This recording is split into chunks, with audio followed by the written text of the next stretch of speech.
皆さん、ごきげんよ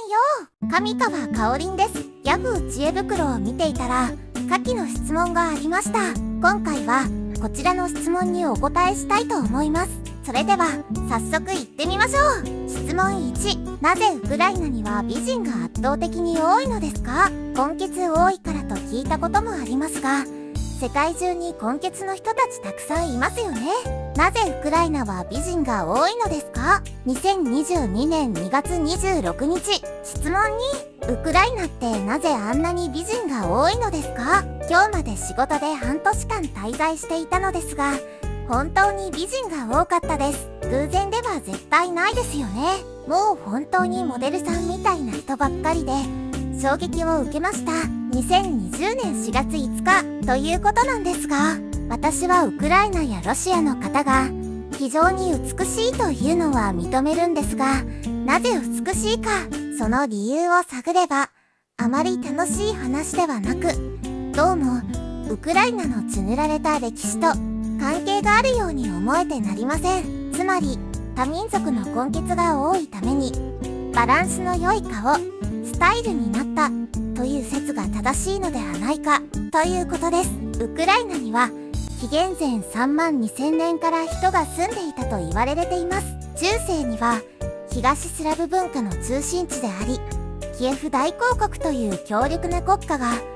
クライナのアイデンティティの基礎を形成していました。しかし13世紀以降、モンゴル帝国の侵攻により領土が破壊されます。そしてポーランド、リトアニア共和国、オーストリア・ハンガリー帝国、オスマン帝国、ロシア、ツァーリ国など様々な国によってウクライナは支配され分割されました。17世紀から18世紀にかけてはコサック・イーチマン国家が誕生し繁栄しましたが、その領土はまたも最終的にポーランドとロシア帝国の間で分割され、長く独立することはできませんでした。そして第一次世界大戦が勃発後、ウクライナの綴られた歴史は加速していきます。1917年、2月革命によりロシア帝政が崩壊、10月革命によりロシアの臨時政府が倒され、共産党のソビエト政権が誕生。ウクライナ・ソビエト戦争が再び勃発します。ようやく1918年1月9日にウクライナ人民共和国の独立が宣言されましたが、しかし同年2月8日にロシアの赤軍が直ちにキエフを占領。ウクライナは対抗として2月9日にドイツ、オーストリアと同盟を結成し、同盟国の軍事力を借りて3月に首都を奪い返します。しかし4月29日にウクライナの保守階級によるクーデターが起き、中央議会に代わってスコロパード式大将の政権が成立します。しばらく安定した発展を見せましたが、ドイツが連合国への降伏したことにより事態は一転。1918年12月19日にスコロパード式政権が倒され、新たな執政内閣の政権が成立。しかしドイツ軍の撤退したことにより、再びウクライナ・ソビエト戦争が勃発。1919年1月6日、ソビエトは傀儡政権として首都をハルキウとするウクライナ・ソビエト社会主義共和国を樹立。同年2月5日にソビエト軍はキエフを占領。ウクライナ人民共和国の政府を滅ぼしました。1919年から1920年にかけて戦局は混乱。ウクライナの支配をめぐり、ウクライナ人民共和国軍、ソビエトの赤軍、ロシア帝政派の白軍を支援するフランス軍、イギリス軍、ポーランド軍、ネストル・マフの率いる無政府主義者の黒軍、ウクライナのゲリラを中心とする緑軍などがそう争うこととなりました。1920年冬にソビエトの赤軍の勝利で戦争が終結し、ウクライナ・ソビエト社会主義共和国は東ウクライナ全域を確保します。一方、1918年10月19日に西ウクライナのガリチア・ブコビナ地方に住んでいたウクライナ人はリビウを首都とする西ウクライナ人民共和国の独立を宣言します。しかし、11月1日にポーランドが同共和国へ侵入し、ウクライナ・ポーランド戦争が始まります。ポーランド側は、フランス、イギリス、ルーマニア、ハンガリーなどによって後援され、西ウクライナ側は国際的に孤立していきます。こうした中で、ウガンウクライナの併合を目論むポーランドが、7月18日に西ウクライナ全地域を占領し、西ウクライナ人民共和国は滅亡します。その後、1920年4月に西ウクライナをめぐって、ポーランド、ソビエト戦争が勃発。1921年3月18日のリガ条約によって、西ウクライナのポーランド支配が確定します。また、クリミアにおいては、1917年、クリミア・タタール人を中心として、多民族、世俗国家、クリミア人民共和国の建国が宣言されます。しかしこれも、1918年にモスクワのソビエト政府により占領され滅亡します。そして、1922年12月30日にウクライナ社会主義共和国は、ロシア、ベラルーシ、ザカフカースと共に、同盟条約によって、ソビエト連邦を結成。ソビエト連邦は、平等の立場で新しい国家連合を形成したとの建前で発足しましたが、その国家連合はソ連憲法制定によって、ロシアを中心とする中央集権的なシステムに変遷し、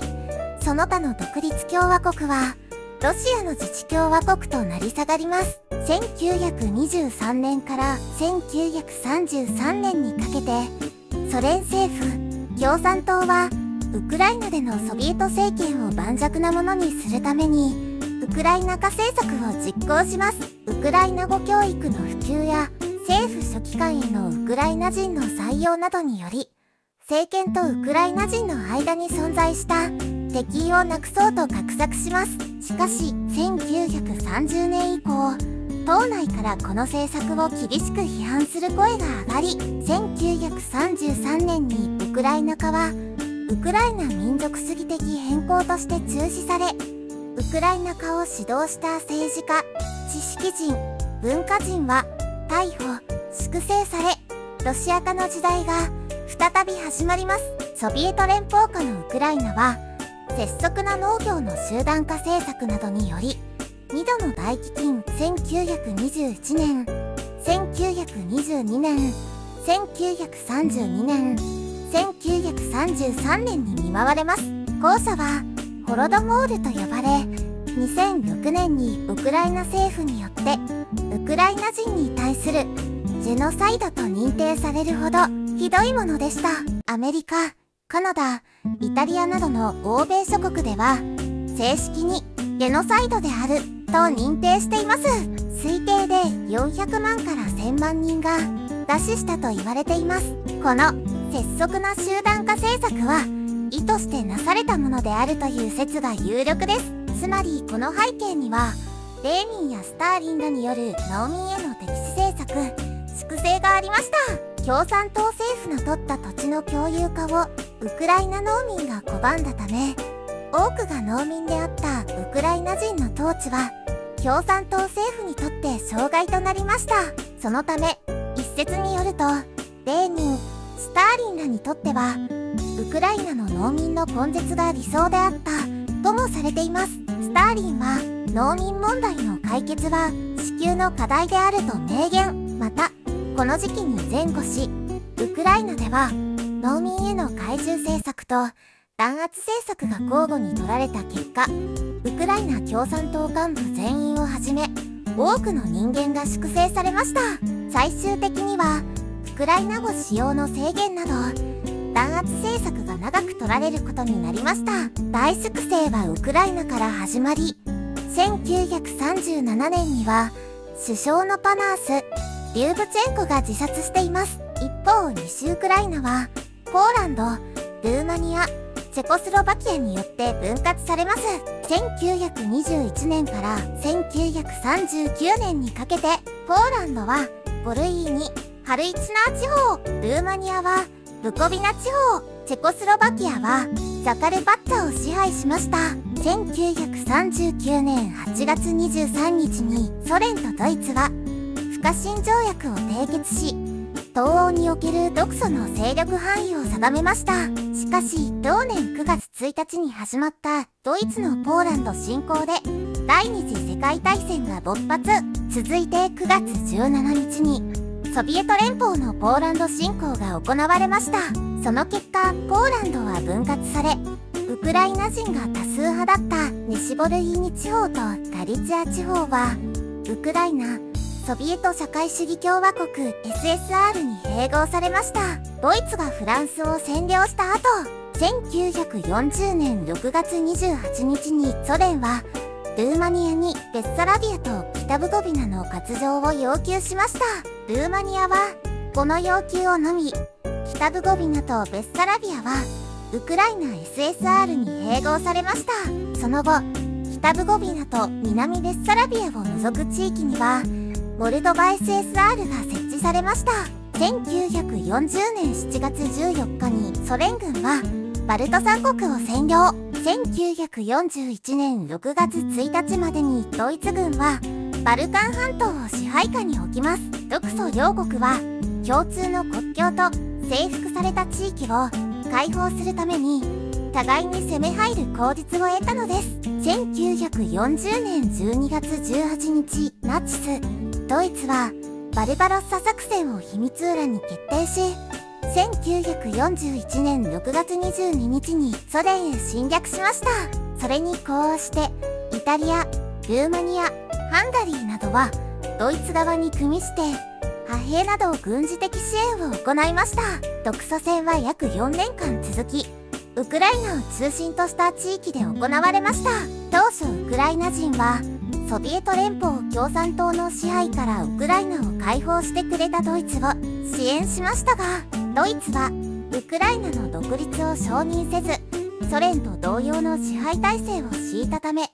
ウクライナ人の反感を買いました。1941年9月19日にドイツ軍はキエフと右岸ウクライナを占領し、10月24日にハルキウと左岸ウクライナを奪い取り、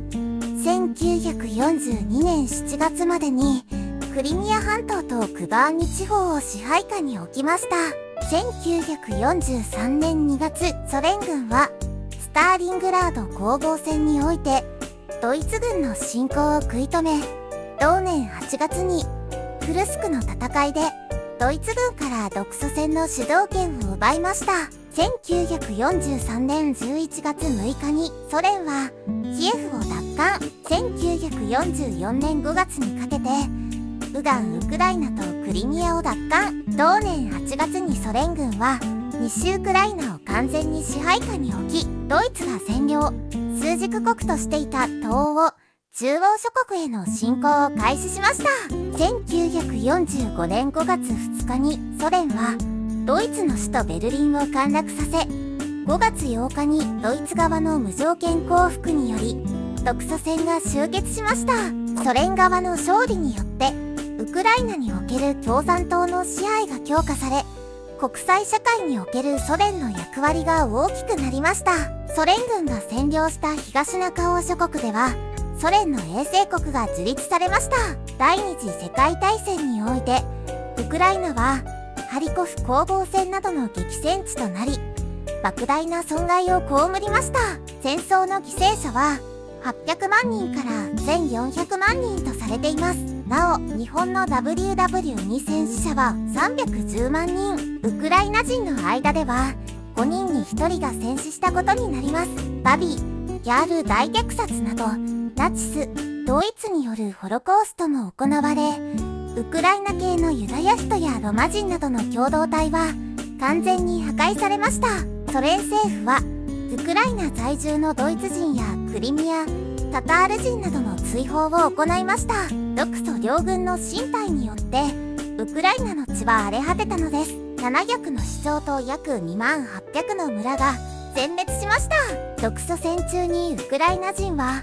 ソ連側の赤軍にもドイツ側の武装親衛隊第 14SS 武装敵弾兵師団にも加わりました。またウクライナ人の一部は反ソ反独のウクライナ放棄軍に入隊し、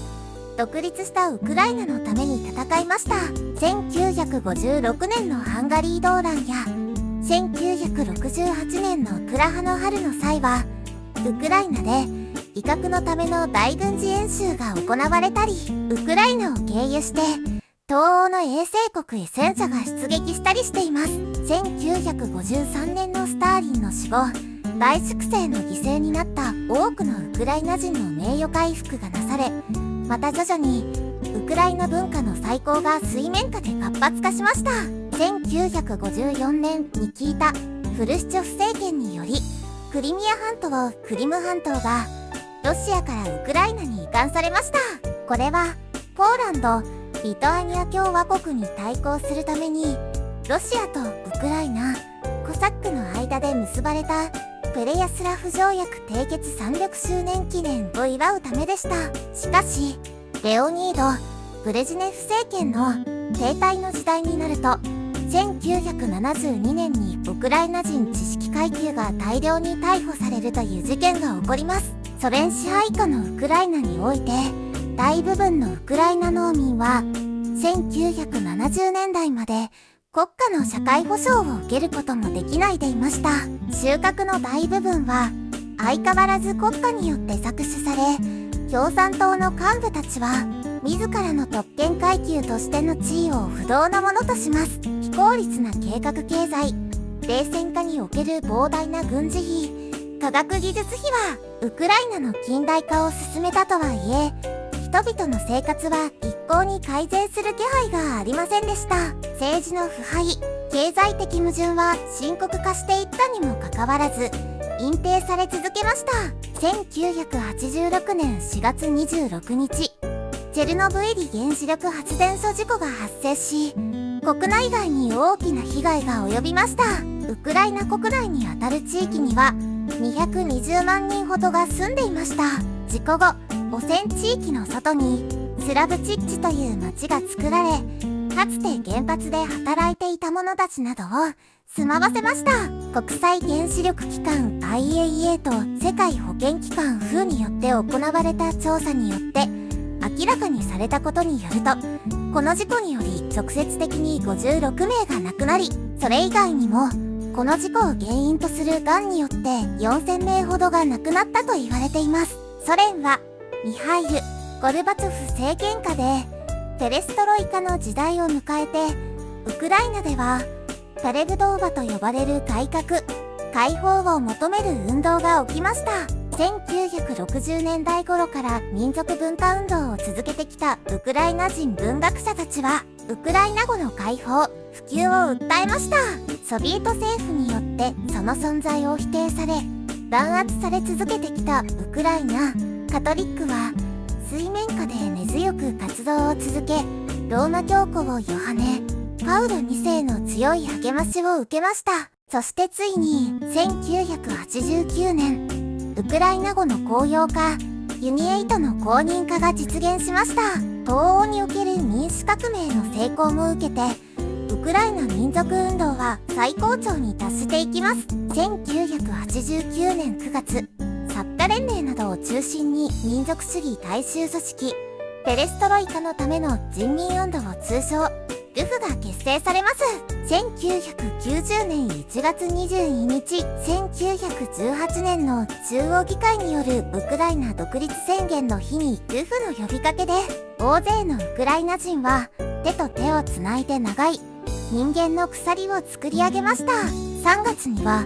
ウクライナにおいて民主的な最高会議国会議員選挙が実現し、ルフを中心とする民主勢力が大きな勢力を占めました。7月には最高会議は主権宣言を採択、様々な国家の権利をソ連から取り戻すことを宣言し、非核三原則も採択しました。学生や炭鉱労働者によるストライキやデモは民主勢力をさらに後押ししました。ウクライナ共産党は分裂、衰退し、民主勢力へ走る者も出ました。崩れゆくソ連を完全に見限り、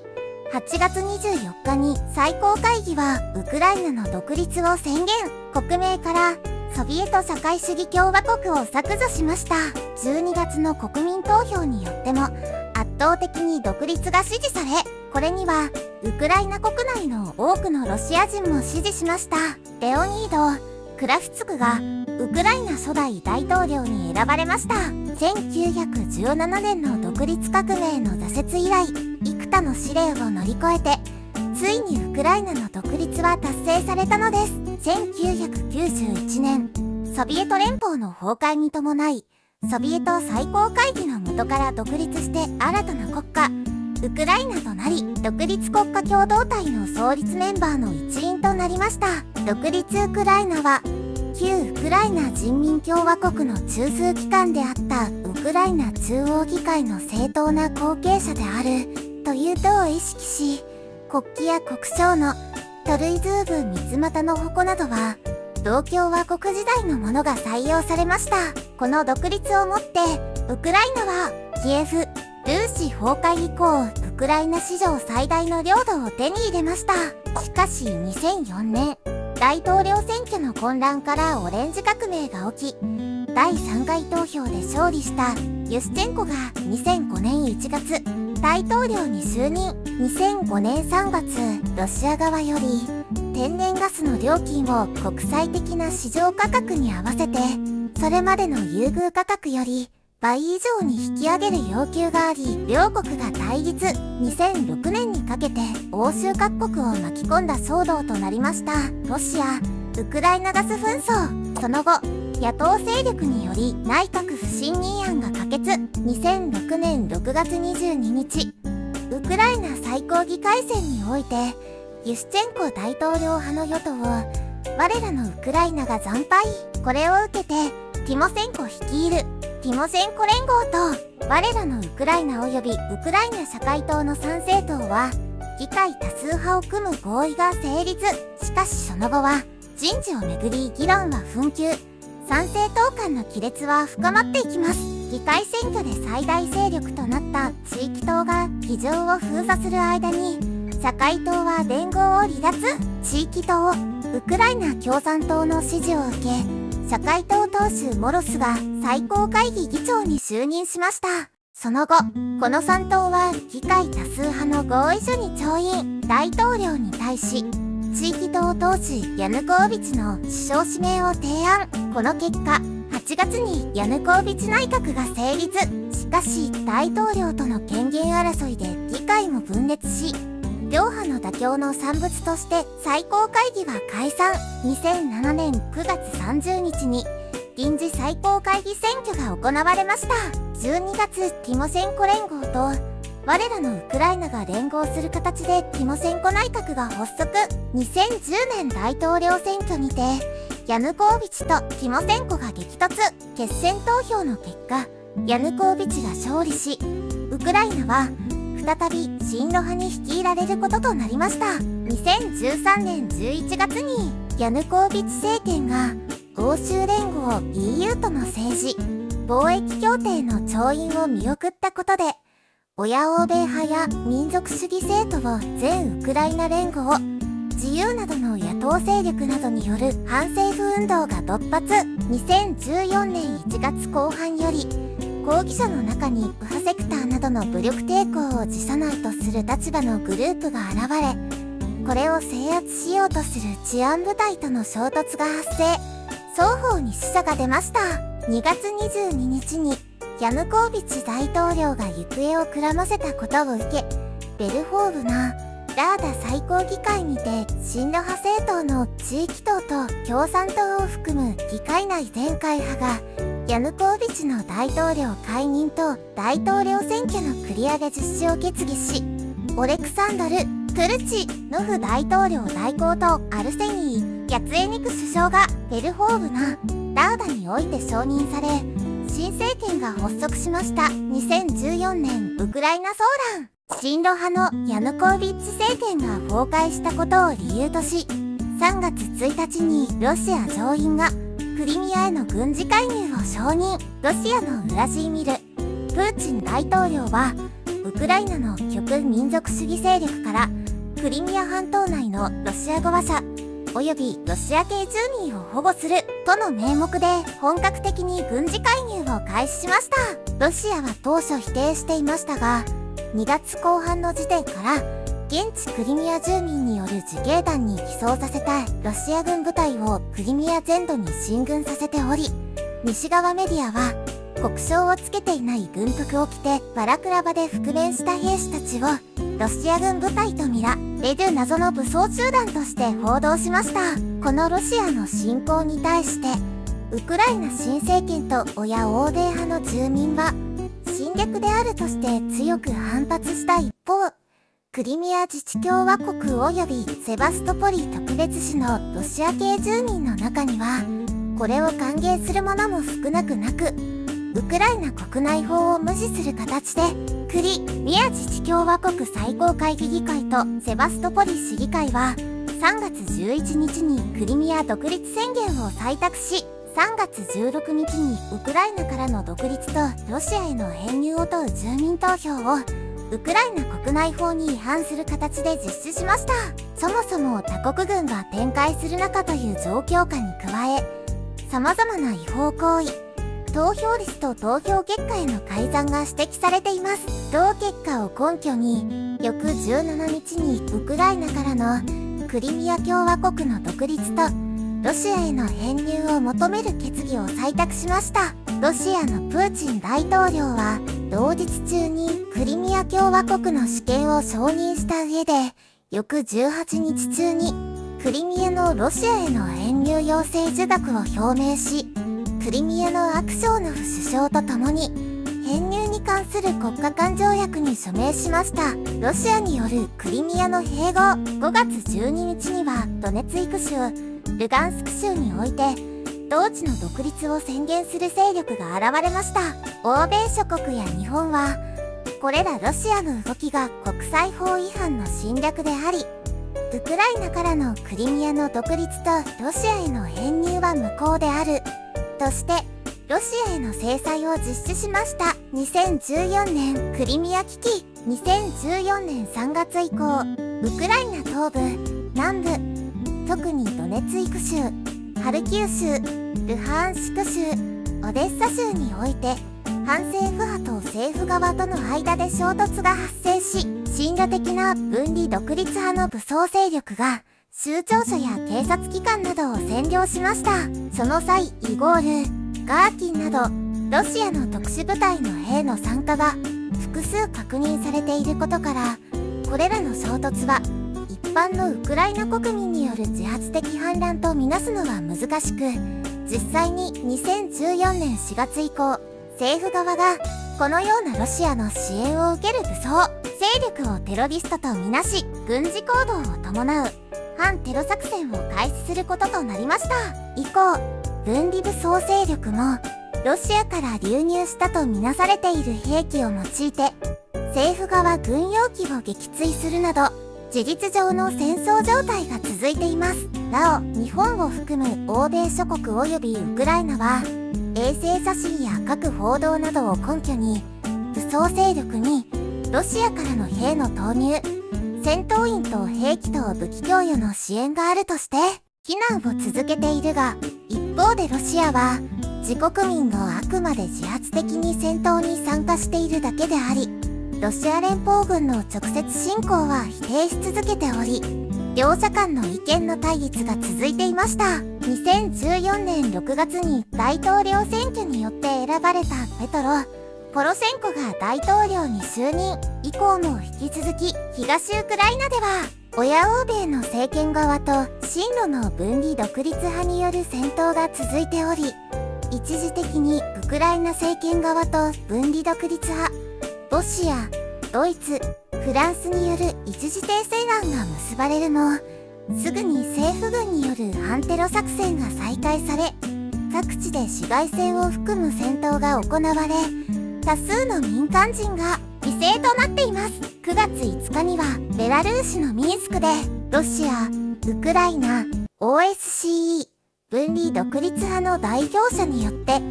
停戦と政治解決を目指すミンスクプロトコルに調印されミンスク合意。追って9月19日には治安面解決の詳細を記したミンスクメモランダムが調印されました。以降、欧州安全保障協力機構のウクライナ特別監視ミッションが2014年9月のミンスク合意の執行を監督することとなりました。2014年10月26日のウクライナ最高議会選挙では、事実上親欧米派が勝利したが、ミンスク合意の後も戦闘は続き、結果として一般市民を含む死者数が2014年7月17日に発生したマレーシア航空17便撃墜事件クラブボムラなども含めれば5000人以上に上るなど、欧州では旧ユーゴスラビア内戦以来の死者数を出しました。2015年2月11日、ウクライナ、ロシア、フランス、ドイツは再びミンスクでサミットを開催し、ウクライナ東部の紛争終結に向けた体制の枠組みについて再度の合意が行われました。2019年にウクライナの大統領に就任したボロティミル・ゼレンスキーは2021年3月、クリミア半島の占領解除とウクライナへの再統合を目指す国家戦略を承認し、国際的な枠組み、クリミア・プラットフォームを発足させて、クリミア奪還を目指す計画を進めていました。ウクライナの NATO 加盟をめぐり、以前よりロシアとウクライナの緊張が高まり、アメリカのバイデン大統領がプーチン大統領と無侵略を条件に会談をしましたが、親ロシア派が支配するところに軍を送ると発言し、その会談は白紙となりました。日本時間2022年2月24日、ロシアのプーチン大統領が特別な軍事作戦を実施するとロシア国民へ向けテレビ演説を言った後、ウクライナ全土へ空襲やミサイル攻撃を仕掛けたことにより侵攻が始まりました。そして本日のような戦闘が始まったのです。大国に挟まれ、泥沼、血みどろの領土の奪い合いの歴史の中で、ウクライナの領土、人民は蹂躙され続けてきたのです。ということで途中からもうわけわからなくなりましたが、相当に根深い